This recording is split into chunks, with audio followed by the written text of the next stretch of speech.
Hi, il pleut ce soir sur Paris, ça ne me démotive pas du tout pour sortir et pour aller au cinéma. Donc ce soir, dans le cadre de projection spéciale, il y a Le ciel attendra.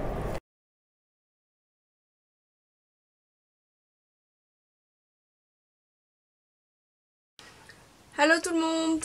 Alors ce soir donc on va faire une petite review de Le ciel attendra de Marie Castille mention Sean, à qui on doit déjà comme film les héritiers et Bowling. Les destins de Mélanie et Sophia, des destins parallèles dans le tumulte de la radicalisation et de la déradicalisation.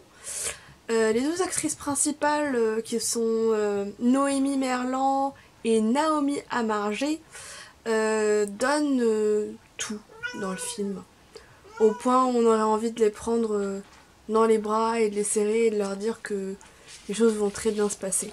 C'est un film qui cherche à comprendre, à donner une réponse aux questions que se posent surtout les parents adolescentes qui partent. Sonia Bouzard, qui est à la tête du centre de prévention des dérives sectaires liées à l'islam, y joue son propre rôle en tentant de démontrer aux jeunes femmes qui sont en période de déradicalisation que les éléments utilisés pour les convaincre de la nécessité d'aller donner sa vie pour l'islam n'ont aucune base solide.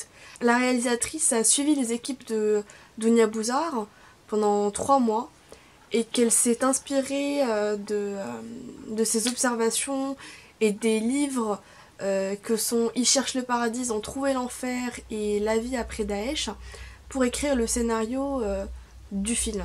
Ce film en fait il parle pas de la radicalisation au sens général, il parle vraiment du phénomène de radicalisation des jeunes adolescentes converties qui ont découvert entre guillemets l'islam via les réseaux sociaux. On se rend compte que ce sont de jeunes femmes qui sont en quête d'identité, qui cherchent un but et qui sont très fragiles dans une société où tout va vite, où l'hypercommunication en est au point où que la communication réelle ne se fait pas forcément puisque les parents sont pas du tout au courant de ce qui se passe dans la vie de leur fille jusqu'à ce qu'il soit souvent trop tard pour beaucoup d'entre elles.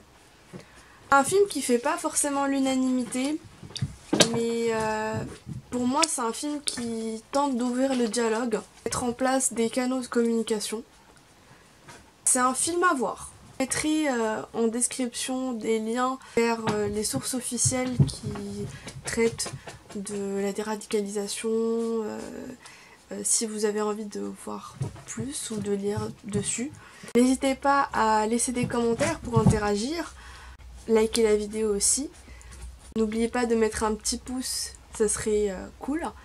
Et pensez à vous abonner pour être mis au courant quand il y a plus de contenu. Aimez-vous les uns les autres. La violence est le dernier recours des esprits les plus faibles. Sur ce, je vous dis tchuss.